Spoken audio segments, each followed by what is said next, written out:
ಅಪ್ಪ ಕರೆದ್ರಾ?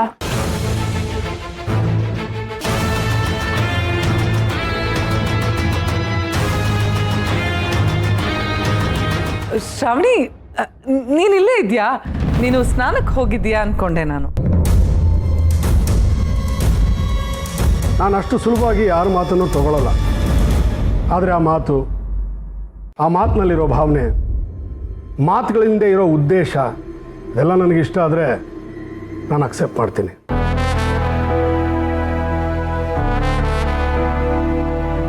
ಬೋನಸ್ ವಿಷಯದಲ್ಲಿ ನಿನ್ನ ಮಾತನ್ನು ತಗೊಂಡೆ.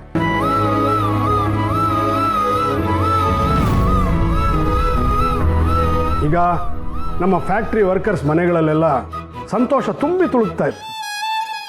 ಅದಕ್ಕೆ ಕಾರಣ ನೀನು ಆಡಿದ ಮಾತೆ.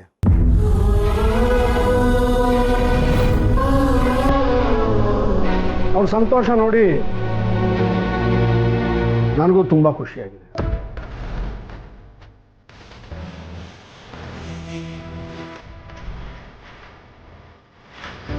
really happy.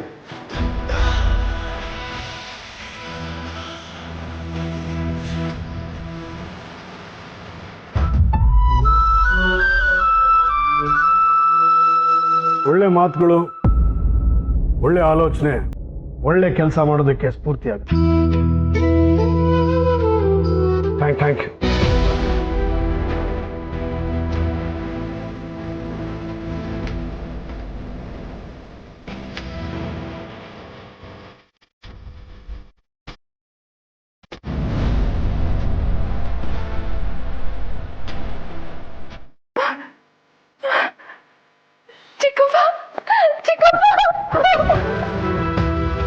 ಚಿಕ್ಕಪ್ಪ, ಅಪ್ಪ ನನ್ನ ಮುಖ ನೋಡಿ ಮಾತಾಡಿಸ್ಬಿಟ್ರು.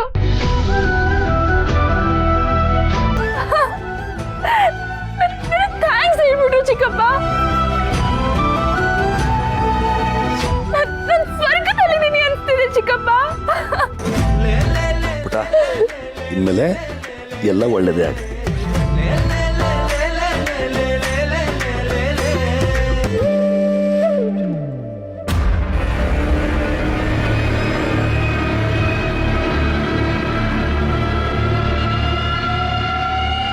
ಅಪ್ಪ ಹೊರಗಡೆ ಹೋಗುವಾಗ ಈ ಅನಿಷ್ಟದ ಮುಖ ನೋಡ್ಕೊಂಡು ಹೋಗಲ್ಲ ಅಂತ ನೀವು ಹೇಳಿದ್ರಿ. ಒಂದಲ್ಲ ಒಂದು ದಿನ ಅಪ್ಪ ಹೊರಗಡೆ ಹೋಗುವಾಗ ಅವರೇ ನನ್ನನ್ನು ಕರೆದು ಮಾತಾಡಿಸಿ ಹೋಗ್ತಾರೆ ಅಂತ ನಾನು ಹೇಳಿದ್ದೆ. ಆದರೆ ಆ ದಿನ ಇವತ್ತೇ ಬರುತ್ತೆ ಅಂತ ನಾನು ಅಂದ್ಕೊಂಡಿರಲಿಲ್ಲ. ನೀವು ಹೇಳೋದು ನಿಜಾನೇ. ಅಪ್ಪ ಮನೆಯಿಂದ ಹೊರಗಡೆ ಹೋಗುವಾಗ ಅದೃಷ್ಟದ ಮುಖನೇ ನೋಡ್ಕೊಂಡು ಹೋಗ. ಅದೃಷ್ಟ ಇಲ್ಲಿಂದ ಶುರು ಆಗ್ತಿದೆ.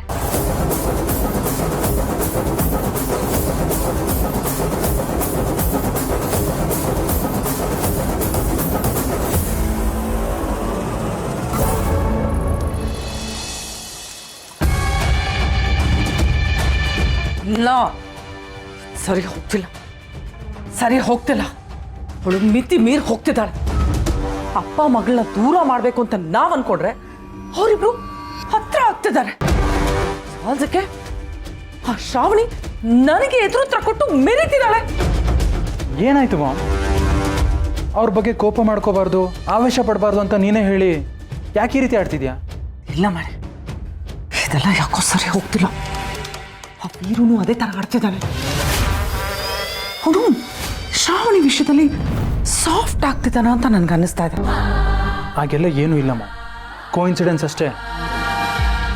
ಮಾವಂಗೆ ಇಷ್ಟ ಆಗೋ ಥರ ಕೆಲಸಗಳನ್ನ ಶ್ರಾವಣಿ ಮಾಡ್ತಿದ್ದಾಳೆ ಅಷ್ಟೇ. ಮಾವನ ಮನಸ್ಸಲ್ಲಿ ಬೂದಿ ಮುಚ್ಚಿರೋ ಕೆಂಡದ ಹಾಗೆ ಶ್ರಾವಣಿ ಮೇಲೆ ಕೋಪ ಇದ್ದೇ ಇದೆ. ಆ ಕೆಂಡಕ್ಕೆ ಗಾಳಿ ತಾಕಿ ಮತ್ತೆ ಹತ್ಕೊಂಡು ದಗ ದಗ ದಗ ಅಂತ ಉರಿಬೇಕು. ಯೋಚನೆ ಮಾಡಬೇಡಮ್ಮ, ಆ ಕೆಲಸನ ನಾನು ಮಾಡ್ತಿದ್ದೀನಿ. ಏನು ಮಾಡಬೇಕು ಅಂದ್ಕೊಂಡಿದ್ಯಾ? ನಾಡಿದ್ದು ಎಜುಕೇಷನ್ ಡಿಪಾರ್ಟ್ಮೆಂಟಿಂದ ದೊಡ್ಡ ಪ್ರೆಸ್ ಮೀಟ್ನ ಇಟ್ಕೊಂಡಿದ್ದಾರೆ. ಆ ಪ್ರೆಸ್ ಮೀಟ್ನ ನೇರವಾಗಿ ಕೋಟ್ಯಾಂತರ ಜನರು ಲೈವ್ ಟೆಲಿಕಾಸ್ಟಲ್ಲಿ ನೋಡ್ತಾರೆ. ಅದಕ್ಕೆ ಮಾಮ್, ಇದು ತುಂಬಾನೇ ಪ್ರೆಸ್ಟೀಜಿಯಸ್ ಪ್ರೆಸ್ ಮೀಟ್. ಮಾವ ಅಪ್ಪಿ ತಪ್ಪಿ ಒಂದು ಸಣ್ಣ ತಪ್ಪು ಮಾತಾಡಿದ್ರು ಆ ವಿಚಾರ ಇಟ್ಕೊಂಡು ಆಪೋಸಿಷನ್ ಪಾರ್ಟಿಯವರು ದೊಡ್ಡ ಇಶ್ಯೂ ಮಾಡ್ತಾರೆ. ಸೊ ನೀನು ಪೊಲಿಟಿಕಲಿ ಪ್ಲೇ ಮಾಡಬೇಕು ಅಂದ್ಕೊಂಡಿದ್ಯಾ? ನೋ ಮಾಮ್, ಎಮೋಷ್ನಲ್ ಪ್ಲೇ ಮಾಡ್ತೀನಿ. ಆ ಪ್ರೆಸ್ ಮೀಟಲ್ಲಿ ನಾನು ಪ್ಲಾಂಟ್ ಮಾಡಿರೋ ಪ್ರೆಸ್ ರಿಪೋರ್ಟರ್ ಇರ್ತಾರೆ. ಆ ರಿಪೋರ್ಟರ್ ಎಜುಕೇಷನ್ ಬಗ್ಗೆ ಕ್ವಶನ್ಸ್ ಕೇಳಲ್ಲ, ಎಜುಕೇಷನ್ ಮಿನಿಸ್ಟ್ರು ಮಗಳು ಬಗ್ಗೆ ಪ್ರಶ್ನೆ ಕೇಳ್ತಾನೆ. ಅಪ್ಪ ಮಗಳು ಸಂಬಂಧದ ಬಗ್ಗೆ ಕ್ವಶನ್ಸ್ ಕೇಳ್ತಾನೆ. ಎಜುಕೇಷನ್ ಮಿನಿಸ್ಟ್ರು ಮಗಳೇ ಎಕ್ಸಾಮಲ್ಲಿ ಫೇಲ್ ಆಗಿದ್ದು ಅಂತ ಮಾವನ ಮುಂದೆ ಚುಚ್ಚಿ ಮಾತಾಡ್ತಾನೆ. ಮಾವನ ಹತ್ರ ಶ್ರಾವಣಿ ಬಗ್ಗೆ ಪದೇ ಪದೇ ಈ ರೀತಿ ಕ್ವಶನ್ಸ್ ಕೇಳ್ತಾ ಇದ್ರೆ ಮಾವ ಹೇಗೆ ರಿಯಾಕ್ಟ್ ಮಾಡ್ತಾರೆ ಅಂತ ನಿಂಗೆ ಚೆನ್ನಾಗಿ ಗೊತ್ತಿದೆ. ಎದುರುಗಡೆ ಎಷ್ಟೇ ಜನ ಇರಲಿ, ಯಾರೇ ಇರಲಿ, ಇರು ಶ್ರಾವಣಿ ಹೆಸರು ಕೇಳಿದ ತಕ್ಷಣ ಕೋಪ ಮಾಡ್ಕೊತಾರೆ. ಎಸ್ ಮಾವ ಆ ರೀತಿ ಶ್ರಾವಣಿ ಬಗ್ಗೆ ಕೋಪ ಮಾಡಿಕೊಂಡು ನೆಗೆಟಿವ್ ಆಗಿ ಮಾತಾಡಿದ್ರು ನಮಗದು ಪ್ಲಸ್ ಪಾಯಿಂಟೇ. ಅಕಸ್ಮಾತಾಗಿ ಮಾತಾಡದೆ ಮೌನವಾಗಿದ್ರು ಮಗಳ ಬಗ್ಗೆನೇ ಮಾತಾಡೋಕ್ಕಾಗದೇ ಇರೋನು ಅಂತ ಇನ್ನೂ ದೊಡ್ಡ ಇಶ್ಯೂ ಆಗುತ್ತೆ. ಆ ಪ್ರೋಗ್ರಾಮ್ ಲೈವ್ ಟೆಲಿಕಾಸ್ಟ್ ಅಲ್ಲೇ ಅಲ್ವಾ? ಹಾಗಾದ್ರೆ ಆ ಪ್ರೋಗ್ರಾಮ್ನ ಶ್ರಾವಣಿ ನೋಡ್ತಿದ್ರೆ ಅಪ್ಪಂಗೆ ತನ್ನ ಬಗ್ಗೆ ಹಾಗೆಲ್ಲ ಕೇಳಿ ಅವಮಾನ ಮಾಡ್ತಿರೋದು ನೋಡಿ ಶ್ರಾವಣಿ ಮನ್ಸು ಹೊಡೆದೋಗುತ್ತೆ. ಅಲ್ಲಿ ಶ್ರಾವಣಿ ಪದೇ ಪದೇ ನನ್ನ ಲೈಫಲ್ಲಿ ಮುಳ್ಳಾಗಿ ಬರ್ತಿದ್ದಾಳೆ ಅಂತ ಅನಿಸಿ ಮಾವಂಗೆ ಅವಳ ಮೇಲೆ ಕೋಪ ಇನ್ನಷ್ಟು ಜಾಸ್ತಿ ಆಗುತ್ತೆ. ಒಂದೇ ಏಟಲ್ಲಿ ಅಪ್ಪ ಮಗಳು ಇಬ್ಬರು ದೂರ ಆಗ್ತಾರೆ. ವಂಡರ್ಫುಲ್ ಮಾಡಿ ವಂಡರ್ಫುಲ್. ಈಗ ನೀನು ವಿಜಯಾಂಬಿಕಾ ಮಗನ ಹಾಗೆ ಯೋಚನೆ ಮಾಡಿದ್ಯಾ? ನೋಡು, ಶ್ರಾವಣಿ ಇಷ್ಟು ದಿನ ಪಟ್ಟು ಖುಷಿ ಎಲ್ಲ ಒಂದೇ ಸಮ ಸುತ್ತು ಬೂದಿ ಆಗ್ಬಿಡುತ್ತೆ. ಸೋ ಹ್ಯಾಪಿ ಮಾಡಿ. ನಾಡಿದ್ದು ಆ ಪ್ರೆಸ್ ಮೀಟು ಟೆಲಿಕಾಸ್ಟ್ ಆಗಬೇಕು. ಶ್ರಾವಣಿ ಅದನ್ನ ನೋಡ್ಬೇಕು.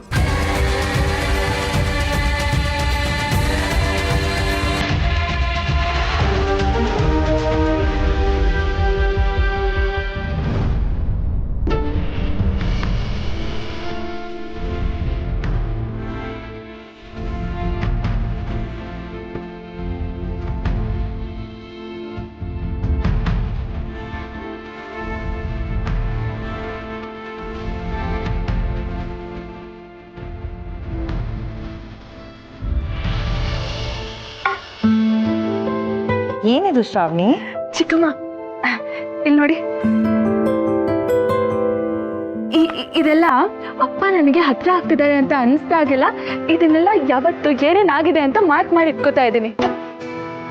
ಚಿಕ್ಕಮ್ಮ ಇಲ್ಲಿ ನೋಡಿ, ಇದು ಅಪ್ಪ ನನಗೆ ಮೆಡಲ್ ಕೊಟ್ಟಿದ್ದಿನ ಅವತ್ತೇ ಅಲ್ವಾ ನಾನು ಅವ್ರ ಜೊತೆ ಕಾರಲ್ಲಿ ಬಂದಿದ್ದು, ಮತ್ತೆ ಅವ್ರು ನನ್ನ ಕೈಯಿಂದ ನೀರು ತಗೊಂಡು ಕೊಡ್ತಿದ್ದು, ಮತ್ತೆ ಇದು ಅಪ್ಪನ ಜೊತೆ ಸೆಲ್ಫಿ ತಗೊಂಡಿದ್ದಿನ. ಈ ದಿನ ಅಪ್ಪ ನನಗೆ ಎಕ್ಸಾಮ್ ಬರಿಬೋದು ಅಂತ ಪರ್ಮಿಷನ್ ಕೊಟ್ಟಿದ್ದು. ಇದು ಯಾವತ್ತು ಗೊತ್ತಾ? ಅಪ್ಪ ನನಗೆ ಹೊಕ್ಕೆ ಹಚ್ಚಿದಿನ ಅವತ್ತೇ ಅಲ್ವಾ ನನ್ನ ಅಪ್ಪನ ಆಶೀರ್ವಾದ ತಗೊಂಡಿದ್ದು. ಚಿಕ್ಕಮ್ಮ ಯಾಕೆ ಹೀಗೆ ನೋಡ್ತಿದ್ದೀರಾ? ಏನಿಲ್ಲ, ನೀನು ಹೇಳಿ. ಈ ಡೇಟಲ್ಲಿ ಅಪ್ಪ ನಾನು ಆಡಿದ ಮಾತುಗಳನ್ನು ಆಡಿದ್ದು. ಮತ್ತೆ ಇದು ಇವತ್ತು ಅಪ್ಪ ನನಗೆ ಥ್ಯಾಂಕ್ಸ್ ಹೇಳಿದ್ದು. ಅಪ್ಪ ಇದನ್ನೆಲ್ಲ ನೆನೆಸ್ಕೊಂಡ್ರೆ ಇದೆಲ್ಲ ನಿಜವಾಗ್ಲೂ ನಡೀತಿದ್ಯಾ ಅಂತ ನನಗೆ ಅನುಮಾನ ಶುರು ಆಗ್ತಿದೆ ಚಿಕ್ಕಮ್ಮ. ಅದಕ್ಕೆ ಹೀಗೆ ಮಾಡಿ ಇಟ್ಕೋತಾ ಇದ್ದೀನಿ. ನನ್ನ ಜೊತೆ ಮಾತಾಡೋಕ್ಕೂ ಇಷ್ಟ ಇಲ್ದಿದ್ದಪ್ಪ, ನಾನು ಮಾತಾಡಿದ್ರೆ ಕೋಪ ಮಾಡ್ಕೋತಿದ್ದಪ್ಪ, ನಾನು ಆಡಿದ ಮಾತುಗಳನ್ನು ಮೆಚ್ಕೊಂಡು ನನ್ನ ಮಾತಿನ ಹಾಗೆ ನಡ್ಕೊಂಡು ನನಗೆ ಥ್ಯಾಂಕ್ಸ್ ಹೇಳಿದ ದಿನ ಆಯಿತು. ಅದಕ್ಕೆ ಇದನ್ನೆಲ್ಲ ಮಾಡಿ ಇಟ್ಕೋತಾ ಇದ್ದೀನಿ. ಇದೆಲ್ಲ ನನ್ನ ಪಾಲಿಗೆ ಕಲರ್ಫುಲ್ ಡೇಸ್. ಇದೆಲ್ಲ ನನ್ನ ಹೃದಯಕ್ಕೆ ಹತ್ರವಾದ ದಿನ. ಇದೆಲ್ಲ ನಡೆದಿದೆ ಅನ್ನೋದಕ್ಕಿಂತ, ಭಾವ ನಿನಗೆ ಹತ್ರ ಆಗ್ತಾ ಇದ್ದಾರೆ ಅನ್ನೋದಕ್ಕಿಂತ, ಇದರಿಂದ ನೀನು ಖುಷಿ ಪಡ್ತಿದ್ಯಲ್ಲ, ಆ ಖುಷಿ ನೋಡಿ ನನಗೆ ತುಂಬ ಸಂತೋಷ ಆಗ್ತಿದೆ. ನೀನು ಯಾವಾಗಲೂ ಹೀಗೆ ಖುಷಿಯಾಗಿರ್ಬೇಕಮ್ಮ. ಖಂಡಿತ ಇರುತ್ತೆ ಚಿಕ್ಕಮ್ಮ. ಮತ್ತೆ ನೀವು ಇನ್ನೊಂದು ಅಬ್ಸರ್ವ್ ಮಾಡಿದ್ದೀರಾ? ಇಲ್ಲಿ ನೋಡಿ, ಇದೆಲ್ಲ ಆಗಿರೋದು ಬರೀ ಒಂದೇ ಒಂದು ತಿಂಗಳಲ್ಲಿ. ನನ್ನ ಜೀವನದಲ್ಲಿ ಒಳ್ಳೆ ದಿನಗಳು ಬರ್ತಿದೆ ಅನಿಸ್ತಿದೆ ಚಿಕ್ಕಮ್ಮ. ಇದು ಒಂದು ತಿಂಗಳು ಮಾತ್ರ ಅಲ್ಲ ಶ್ರಾವಣಿ, ಇಡೀ ವರ್ಷ ಹೀಗೆ ಇರಲಿ. ಅಷ್ಟೇ ಯಾಕೆ, ಈ ವರ್ಷ ಮಾತ್ರ ಅಲ್ಲ, ಪ್ರತಿ ವರ್ಷ ಪ್ರತಿ ದಿನ ನಿನ್ ಕ್ಯಾಲೆಂಡ್ರು ಹೀಗೆ ಬಣ್ಣ ಬಣ್ಣದಿಂದ ತುಂಬಿರ್ಲಿ. ಖುಷಿನಾ? ಖುಷಿನಾ? ಚಿಕ್ಕಮ್ಮ ಹಾಗೇನಾದ್ರೂ ಆಗ್ಬಿಟ್ರೆ ನನ್ನ ಲೈಫ್ ಕಲರ್ಫುಲ್ ಆಗ್ಬಿಡುತ್ತೆ ಚಿಕ್ಕಮ್ಮ. ವಂದನಾ ಬೈಲಿ. ಹಾ ಬಂದೆ. ಶ್ರಾವಣಿ, ಹಾಲಿಟ್ಟಿದ್ದೀನಿ, ಕುಡಿ. ಓಕೆನಾ?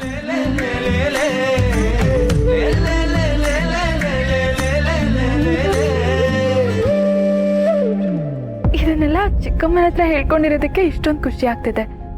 ಇನ್ನು ಸುಬ್ಬು ಹತ್ರ ಹಂಚ್ಕೊಂಡ್ರೆ ಇನ್ನು ಜಾಸ್ತಿ ಜಾಸ್ತಿ ಖುಷಿ ಆಗುತ್ತೆ. ಆದ್ರೆ ಈ ಕಪ್ಪು ಸುಬ್ಬು ಯಾಕೋ ಇವತ್ತು ಮನೆಗೆ ಬಂದಿಲ್ವಲ್ಲ? ಫೋನ್ ಮಾಡಿದ್ರೆ ಕರೆಕ್ಟಾಗಿ ಫೋನಲ್ಲೂ ಮಾತಾಡ್ತೀನಿ. ಏನೋ ಪ್ರಾಬ್ಲಮ್ ಆಗಿದೆ ಅನ್ನಿಸ್ತಿದೆ. ಇವತ್ತು ಅವನನ್ನ ಮೀಟ್ ಮಾಡೋಣ ಅನ್ಕೊಂಡೆ, ಆದ್ರೆ ಅಪ್ಪ ಥ್ಯಾಂಕ್ಸ್ ಹೇಳಿ ಮರ್ತೆ ಹೋಗ್ಬಿಟ್ಟೆ. ಈಗಲೇ ಅವನಿಗೆ ಕಾಲ್ ಮಾಡ್ತೀನಿ.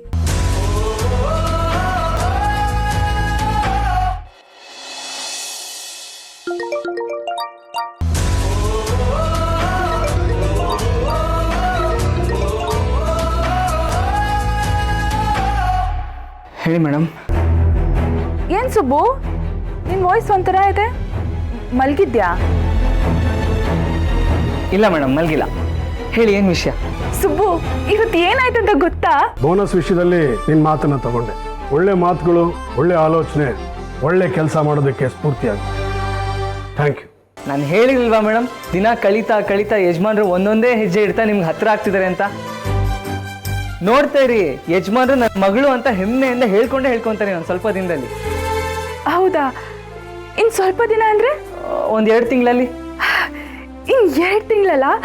ಹಾಗಾದ್ರೆ ಆ ಡೇಟ್ ಕೂಡ ನಾನು ಮಾರ್ಕ್ ಮಾಡ್ಕೊಂಡು ಇಟ್ಕೋತೀನಿ. ಸುಬ್ಬು, ನೀನ್ ಹೇಳಿದ್ರೆಲ್ಲ ನಿಜ ಆಗತ್ತೆ ಕಣೋ. ನಿನ್ ನಾಲ್ಗೆಲ್ಲಿ ಏನಾದ್ರೂ ಮಚ್ಚೆ ಇದೆಯಾ? ಮಚ್ಚೆನಾ? ಏನೋ ಗೊತ್ತಿಲ್ಲಪ್ಪ. ನಿನ್ ಬಾಯಿ ತೆಗಿ, ಏನ್ ಕಾಣಿಸುತ್ತೆ ನೋಡು. ಬಾಯಿ ತೆಗೆದ್ರೆ ಇನ್ನೇನು ಕಾಣುತ್ತೆ? ಹಲ್ಲು, ನಾಲ್ಗೆ, ಗಂಟ್ಲು. ಅದಲ್ವೋ, ನೀನ್ ಹೋಗಿ ಕನ್ನಡಿ ಮುಂದೆ ನಿಂತ್ಕೊಂಡು ನಿನ್ ನಾಲ್ಗೆ ತೆಗ್ದು ನೋಡು, ಮಚ್ಚೆ ಇದೆಯಾ ಅಂತ. ನಮ್ಮ ಕನ್ನಡಿ ಮುಂದೆ ನಿಂತ್ಕೊಂಡು ನೋಡಿದ್ರೆ ಮಚ್ಚೆ ಕಾಣುತ್ತೋ ಇಲ್ವೋ ಗೊತ್ತಿಲ್ಲ ಮೇಡಮ್, ಆದರೆ ಕನ್ನಡಿ ಮೇಲಿರೋ ಮಾರ್ಕ್ಗಳೆಲ್ಲ ಕಾಣುತ್ತೆ. ಯಾಕಂದರೆ ಅದಷ್ಟು ಹಳೇದಾಗ್ಬಿಟ್ಟಿದೆ. ಕನ್ನಡಿ ಮೇಲೆ ಒಂದು 100 ಮಾರ್ಕ್ಸ್ ಇದೆ ಮೇಡಮ್. ಕರ್ಮ, ನಿಂಗೆ ಒಂದು ಒಳ್ಳೆ ಕನ್ನಡಿ ತಗೊಳಕ್ಕಾಗಲ್ವಾ? ತಗೊಳಕ್ಕಾಗಲ್ಲ ಅಂತ ಅಲ್ಲ ಮೇಡಮ್, ಆದರೆ ಹಳೇದನ್ನ ಬಿಸಾಕೋ ಮನ್ಸಿರಲ್ಲ ಅಷ್ಟೇ. ನಮ್ಮಂಥವ್ರ ಮೆಂಟಾಲಿಟಿನೇ ಹಾಗೆ. ಹೊಸ ತೊಗೊಳಕ್ಕಾಗುತ್ತೋ ಇಲ್ವೋ ಗೊತ್ತಿಲ್ಲ, ಆದರೆ ಹಳೇದನ್ನ ಎಸೆಯೋ ಮನ್ಸಂತೂ ಇರಲ್ಲ. ಉಪಯೋಗಕ್ಕೆ ಬರಲಿ ಬಿಡಲಿ, ಹಳೇದೆಲ್ಲ ಹಾಗೆ ಇಟ್ಕೊಂಡಿರ್ತೀವಿ. ಆಯ್ತಾಯ್ತು, ಹೇಗಿದ್ರು ಇವಾಗ ಹಳೆ ಬೈಕ್ ಹೋಗಿ ಹೊಸ ಕಾರ್ ಬರುತ್ತಲ್ಲ, ನಿನ್ ಲೈಫ್ ಬದಲಾಗ್ಬಿಡುತ್ತೆ ಕಣೋ. ದೊಡ್ಡ ಮನುಷ್ಯ ಆಗ್ಬಿಡ್ತೀಯ ನೀನು. ಸರಿ ಮೇಡಮ್, ನೀವು ಮಲ್ಕೊಳ್ಳಿ, ನಾಳೆ ಮಾತಾಡೋಣ. Good night. ಸರಿ, ಗುಡ್ ನೈಟ್.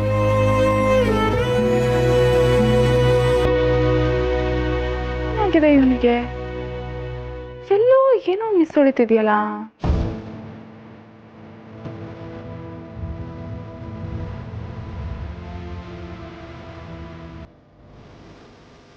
ಆಮೇಲೆ ನೋಡ್ಕೊಳ್ಳೋಣ.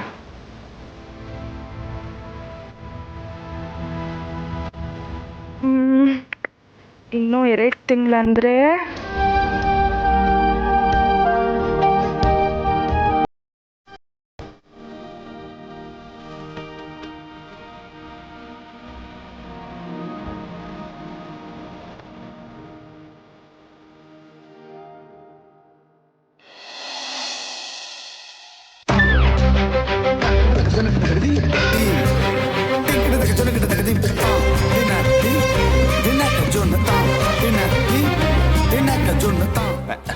ಮಮ್ಮಿ, ನಾನು ಎಷ್ಟು ಚೆನ್ನಾಗಿ ನಿನ್ನ ಕಾಲು ಓದ್ತಾ ಇದ್ದೀನಿ ಅಲ್ವಾ? ಈ ತಾಯಿ ಸೇವೆ ಮಾಡೋದ್ರಲ್ಲಿ ನೀನು ನನಗೆ ಎಷ್ಟು ರೇಟಿಂಗ್ ಕೊಡ್ತೀಯಾ? ಏಯ್, ಸುಮ್ಮನೆ ಒತ್ತಲೆ. ಈ ರೇಟಿಂಗು ಗೀಟಿಂಗ್ ಬಗ್ಗೆ ನನ್ನ ಹತ್ರ ಮಾತಾಡಲೇಬೇಡ. ನೋಡು, ನೀನು ಕಾಲು ಒತ್ತಿದ್ರು ಅಷ್ಟೇ, ಕಾಲಿಗೆ ಬಿದ್ದರೂ ಅಷ್ಟೇ. ನನ್ನ ಹತ್ರ ಒಂದು ಕವಡೆ ಪೈಸನೂ ಸಿಗೋದಿಲ್ಲ ನಿನಗೆ.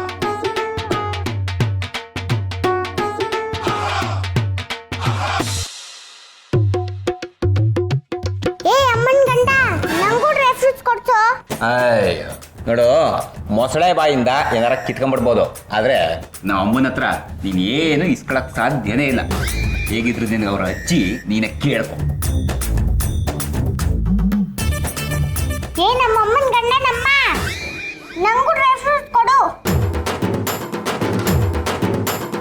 ಏಯ್, ಹೆಸರಿಗೆ ಮಾತ್ರ ಐಶ್ವರ್ಯ. ಡ್ರೈ ಫ್ರೂಟ್ಸ್ ಬೇಕಾ ನಿನಗೆ? ಡ್ರೈ ಫ್ರೂಟ್ಸು ಅಂದರೆ ಏನು ಅಂತ ಹೇಳ್ಕೊಟ್ಟಿದ್ದಾರೆ ನೀ. ಡ್ರೈ ಫ್ರೂಟ್ಸು ಅಂದರೆ ಒಣಗಿದ ಹಣ್ಣುಗಳು. ಈ ಒಣಗಿದ ಹಣ್ಣುಗಳನ್ನು ನೀನು ತಿಂದರೆ ಇನ್ನು ಸಣ್ಣ ಹುಡುಗಿ ನೀನು ಒಣಕೊಂಡು ಹೋಗ್ಬಿಡ್ತೀಯ. ಒಲೆ ಆಟ ಆಡ್ಕ.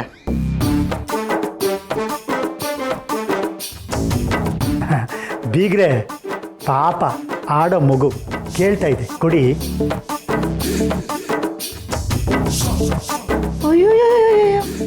ಅನಂತ ಶಯನ ಅವರೇ, ಹೌದಲ್ವೇ? ಹೆಸರಿಗೆ ಮಾತ್ರ ಐಶ್ವರ್ಯ, ಇದಕ್ಕೇನಂತಾರೆ ಹೇಳು? ಪಿಸ್ತಾ. ಪಿಸ್ತಾ. ಪಿಸ್ತಾ. ಇದು ನಿಂಗೆ ಓಪನ್ ಮಾಡಿದರೆ ಒಳಗಡೆ ಹಿಂಗಿರುತ್ತೆ. ಅದನ್ನು ಹಿಂಗೆ ಬಾಯಿಗೆ ಹಾಕೋಬೇಕು. ಆಯ್ತಾ? ಎರಡಾಯ್ತಾ? ಆಮೇಲೆ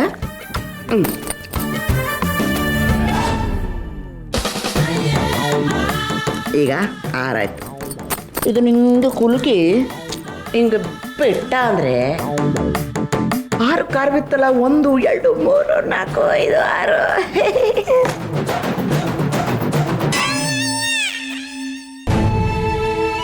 ಇದರಿಂದ ಚೌಕಬಾರ ಆಡ್ಕೊಂಡು ಮಜಾ ಮಾಡು. ಹೋಗು.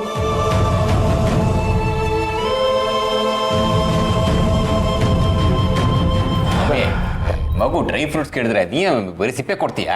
ಅಲ್ಲೇ ನಿನ್ನ ಮಗಳಿಗೆ ಸಿಪ್ಪೇನಾದರೂ ಕೊಟ್ಟು ಕಳಿಸಿದ್ದೀನಿ, ಆಟ ಆಡ್ಕೋ ಅಂತ. ಅದೇನು ಬುದ್ಧಿ ಅಂತ ಕಲಿಸಿದ್ದೀಯೋ? ನಿನಗೆ ಅಮ್ಮನ ಗಂಡ ಅಂತಾಳೆ, ನನಗೆ ಅಮ್ಮನ ಗಂಡನ ಅಮ್ಮ ಅಂತಾಳೆ. ಸರಿಯಾಗಿ ಅಪ್ಪನ ಅಪ್ಪ, ಅಜ್ಜಿನ ಅಜ್ಜಿ ಅಂತ ಹೇಳೋದನ್ನ ಕಲಿಸ. ಇನ್ನು ಮುಂದಾದರೂ ಒಳ್ಳೆ ಬುದ್ಧಿ ಕಲಿಸು.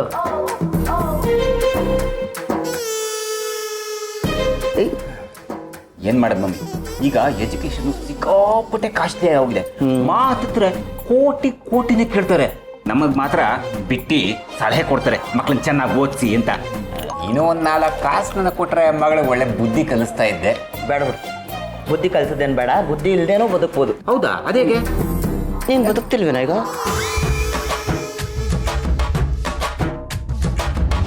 ಬರ್ತೀನಮ್ಮ. ಸುಬು ನನ್ನ ಫ್ರೆಂಡ್ ಸ್ವಾಮಿ ಫೋನ್ ಮಾಡಿದ್ರೆ ನೀನು ಮಾತಾಡಲೇ ಇಲ್ಲ. ಆದರೆ ನಿನ್ನ ಧ್ವನಿ ಕೇಳಿ ನನಗೆ ಮೆಸೇಜ್ ಮಾಡಿದ್ದ. ನೀನೇನೇನು ಕಳ್ಕೊಂಡಿದೆಯೋ ಅದೆಲ್ಲ ತಾನಾಗೇ ಸಿಗುತ್ತಂತೆ. ನೀ ಮಾಡೋ ಕೆಲಸದಲ್ಲಿ ಜಯ ಸಿಗುತ್ತಂತೆ. ನೀನೇನೇ ನೆನೆಸ್ಕೊಂಡ್ರು ನಿನ್ನ ಕಣ್ಣು ಮುಂದೆ ಬಂದು ನಿಲ್ಲುತ್ತೆ ಅಂತ ಹೇಳ್ದ. ರೀ, ನನ್ನ ಮಗನ ತಲೆ ಕೊರಿಯಕ್ಕೆ ಶುರು ಮಾಡ್ಬಿಟ್ರಾ? ಮಂತ್ರಿಕೆ ಮಾವಿನಕಾಯಿ ಹೋದ್ರ ಕಾಲ ಮುಗ್ದೋಯ್ತು. ಕಾಲ ಯಾವುದಾದ್ರೇನೆ ಮನುಷ್ಯ ಬದುಕಿರೋವರೆಗೂ ಅದೃಷ್ಟ ದುರದೃಷ್ಟ ಅವನ ಜೀವನದಲ್ಲಿ ಬಂದು ಹೋಗೋದೆ. ಲೋ ಮಗನೇ, ನನ್ನ ಫ್ರೆಂಡ್ ಭವಿಷ್ಯನ ಅಷ್ಟು ಕಡೆಗಣಿಸ್ಬೇಡ. ಅವನು ಕರ್ನಾಟಕದಲ್ಲಿ ತುಂಬ ಫೇಮಸ್ ಕಣೋ. ಟಿ ವಿನಲ್ಲಿ, ನ್ಯೂಸ್ ಪೇಪರಲ್ಲಿ ಅವನದೇ ಸುದ್ದಿ. ಅವನು ಹೇಳೋದೆಲ್ಲ ನಿಜ ಆಗುತ್ತೆ ಕಣೋ. ಸುಮ್ಮನೆ ಇರ್ತೀರಾ? ಅದೇನೋ ಹೇಳಿದ್ರಲ್ಲ, ನೀನು ಅನ್ಕೊಂಡಿದ್ದೆಲ್ಲ ಕಣ್ಮುಂದೆ ಬಂದು ನಿಂತ್ಕೊಂಡ್ಬಿಡುತ್ತೆ ಅಂತ. ಇದೆಲ್ಲ ಆಗ ಮಾತಾ? ಹೌದು ಕಣೆ ಸುಬ್ಬು. ಈಗ ನೀನು ಏನಾದರೂ ನೆನೆಸ್ಕೋ, ಏನಾದರೂ ಯಾಕೆ ಯಾರನ್ನಾರು ನೆನೆಸ್ಕೋ, ಅವರು ನಿನ್ನ ಕಣ್ಮುಂದೆ ಬಂದು ನಿಲ್ತಾರೆ ನೋಡು.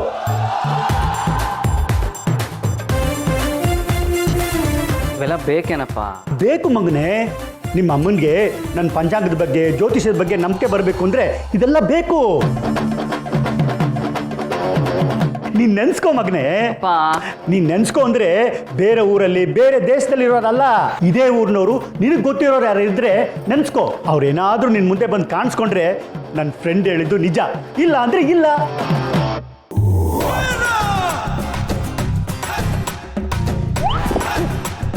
ಸುಬ್ರಹ್ಮಣ್ಯ, ನೆನೆಸ್ಕೊಳ್ಳೋ. ಅಮ್ಮ ನೀನು ಅಪ್ಪಂಗೆ ಈ ಭವಿಷ್ಯದ ಹುಚ್ಚು ಜಾಸ್ತಿನೇ ಹಿಡ್ತಿದೆ. ಈಗ ನಾನು ನೆನೆಸ್ಕೊಂಡು ಅವ್ರು ಬರ್ದೇ ಇದ್ರೆ ಆ ಹುಚ್ಚು ಕಡಿಮೆ ಆಗ್ಬೋದು. ಯಾರನ್ನು ನೆನೆಸ್ಕೊಂಡ್ಲಿ?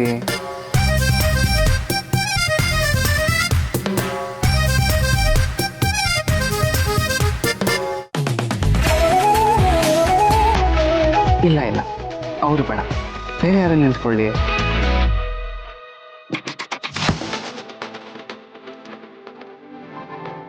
ಇದೇನಿದು, ಕಣ್ಣು ಮುಚ್ಚಿದ್ರೆ ಶ್ರಾವಣಿ ಮೇಡಮ್ ನೆನಪಾಗ್ತಿದ್ದಾರೆ. ಹಾಂ ಸರಿ, ಆಗಿದ್ದಾಗಲಿ ಅವರನ್ನೇ ನೆನೆಸ್ಕೊಳ್ಳೋಣ. ಅವರಂತೂ ಇದ್ದಕ್ಕಿದ್ದಾಗ ಇಲ್ಲಿ ಬರೋಕ್ಕೆ ಸಾಧ್ಯನೇ ಇಲ್ಲ. ಬೆಳಿಗ್ಗೆ ಮನೇಲಿರ್ತಾರೆ, ಇಲ್ಲಿ ಯಾಕೆ ಬರ್ತಾರೆ? ಅಪ್ಪ, ಈಗ ನಾನು ಶ್ರಾವಣಿ ಮೇಡಮ್ನ ನೆನೆಸ್ಕೋತೀನಿ. ಅದೇನೇ ಆದರೂ ಅವ್ರು ಇವಾಗ ಇಲ್ಲಿಗೆ ಬರಲೇಬೇಕು. ಇಲ್ಲ ಅಂದರೆ ನೀನು ಇನ್ನೊಂದ್ಸಲಿ ಪಂಚಾಂಗ ಜ್ಯೋತಿಷ ಅಂತ ಮಾತಾಡಿಸ್ಬಾರ್ದು. ಓಕೆನಾ? ಆಯ್ತು.